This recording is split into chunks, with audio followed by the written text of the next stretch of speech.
সেই একজন আলেম হকের উপরে যেভাবে চলে পূর্ণাঙ্গ জীবন সেভাবে পরিচালনা করার চেষ্টা করেছে। তারপরে আমরা কেউ ভুলে উঠবো যে আমরা তো মানুষ, সব মানুষ। তার যদি কোনো আচার আচরণে, কোনো ব্যবহারে, কোনো কথাবার্তায় অর্থ এলাকায় বসবাস করেছে, যদি কারো মনে সামান্যতম কোনো কষ্ট থেকে থাকে বা কষ্ট পেয়ে থাকেন, আল্লাহর রাস্তে তাকে আজকের এই দিনে মাফ করে দিবেন এবং আল্লাহ পাক যেন তাকে ভুলটি মাফ করে দিয়ে জান্নাতের সর্বোচ্চ মাকাম জান্নাতুল ফেরদৌসের মেহমান হিসাবে কবুল করেন। সকলে বলেন আমিন। এবছর মরহুমের জন্য দোয়া করবেন আমাদের শ্রীপুর উপজেলা জামাতের আমির মাওলানা নুরুল ইসলাম সাহেব। বিসমিল্লাহির রহমানির রহিম। الذي خلق الموت والحياة ليبلوكم أيكم أحسن عملا। মাওলানা আবু সাঈদ আশরাফির জানাজায় অংশগ্রহণকারী হাজারে আলেম, আসসালামু আলাইকুম ওয়া রাহমাতুল্লাহি ওয়া বারাকাতুহু। আমরা উন্মুক্ত ময়দানে মরহুমের জন্য সকলেই দোয়া করব, আল্লাহ রাব্বুল আলামিন যেন দিনের দায়ীকে জান্নাতের একজন মেহমান হিসেবে কবুল করুন।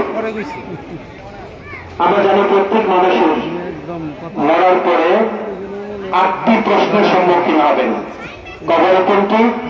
হাসরের ময়দানে 5টি। আল্লাহ রাব্বুল আলামিন মরহুম আবু সাঈদ আশরাফিকে এই 8টি প্রশ্নের উত্তর সফলতার সাথে দেওয়ার তৌফিক দান করুন। আমি বিশ্বাস করি এই দিনের দায়ে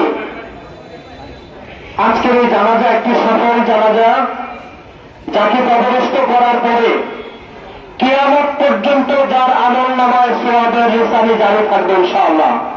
কারণ তিনি হাজার হাজার আলেম তৈরি করেছেন। এই আলেমগণ যত সওয়াবের কাজ করবেন, দিনের কাজ করবেন, তার একটি অংশ উক্ত মাইয়েতের আমলনামায় কিন্তু থাকবে। অতএব এই জানাজা একটি সফল জানাজা ইনশাআল্লাহ। আমি অনুরোধ করব আমরা সকলেই যেন আমাদের মৃত্যুতে এবং সফল মৃত্যু হয়ে আমরা আলেমদের পাশে থাকার চেষ্টা করব, দিনের পক্ষে থাকার চেষ্টা করব। আল্লাহ আমাদেরকে তৌফিক দান করুন। আমি সর্বশেষ বাংলাদেশ জামাত ইসলামের পক্ষ থেকে উক্ত মরহুমের পরিবারের প্রতি সমবেদনা জ্ঞাপন করে আমি আমার কথা এখানে শেষ করছি। আসসালামু আলাইকুম ওয়া রাহমাতুল্লাহি ওয়া বারাকাতুহু। আমাদের গর্বী মানুষ থেকে আমাদের যিনি মাদ্রাসা লেখাপড়া করেছেন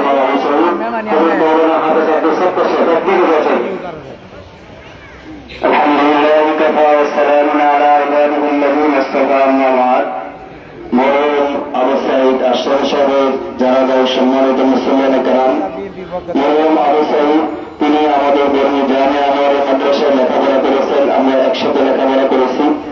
অত্যন্ত ছাত্র জামানা থেকে অত্যন্ত ভালো মানুষ ছিল। আমরা তিনার রোহের মাগফিরাত কামনা করি। মাদ্রাসার পক্ষ থেকে, মাদ্রাসা জামিয়া কমিটির পক্ষ থেকে আমি দোয়া করি যেন আল্লাহ রাব্বুল আলামিন তিনার জান্নাতের মাকামকে আরো উঁচু করে দেন, জান্নাতুল ফেরদাউস তৌফিক নসিব করেন। আমিন।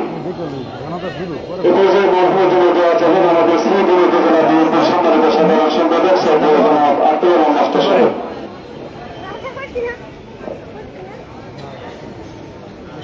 আসসালামু আলাইকুম ওয়া রাহমাতুল্লাহি ওয়া বারাকাতুহু।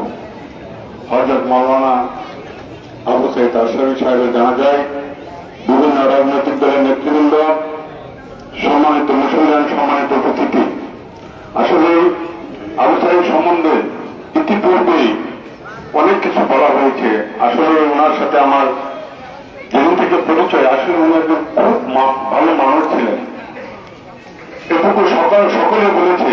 আজকে ভালো মানুষটির জন্য আমরা সকলে প্রাণ খুলে মন খুলে দোয়া করবো মহান আল্লাহ পাকের কাছে। মহান আল্লাহ পাক যেন ওনার যে কোনো একটি ভালো কাজকে জড়িয়ে করে ওনাকে জান্নাতের সর্বোচ্চ মাকাম জান্নাতুল ফেরদৌস নসিব করেন। ওনার পরিবার পরিজন যেন এই সুখ বলতে পারে, এই কামনা রেখে আমি আমার কথা শেষ করছি। আসসালামু আলাইকুম। সম্মানিত উপস্থিতি, মরহুমের জন্য দেওয়া যাবেন আমাদের শ্রীপুর উপজেলা বিএনপির সাধারণ সভাপতি সর্বজনাব মোতালেব সাহেব। কাজী মোহাম্মদ সাহেবকে এখানে আসার জন্য অনুরোধ জানাচ্ছি। শ্রীপুর ব্যাপারকে সম্মানিত সভাপতি কাজী মোহাম্মদ সাহেবকে এখানে আসার জন্য অনুরোধ জানাচ্ছি। বিসমিল্লাহির রহমানির রহিম। আসসালামু আলাইকুম ওয়া রাহমাতুল্লাহি ওয়া বারাকাতুহু। মাওলানা আবু সাইদ সাহেবের নামাজে জানাজায় উপস্থিত বিভিন্ন আন্দোলনের তিনজন ওলামায়ে কেরাম, মুরব্বিয়ান, যুবক ভাইরা, আজকে আমরা অত্যন্ত একজন ভালো মানুষকে হারালাম। আলেম সমাজের মধ্যমণি, আলেম কুলের শিরোমণি, অত্যন্ত ভালো ছিলেন।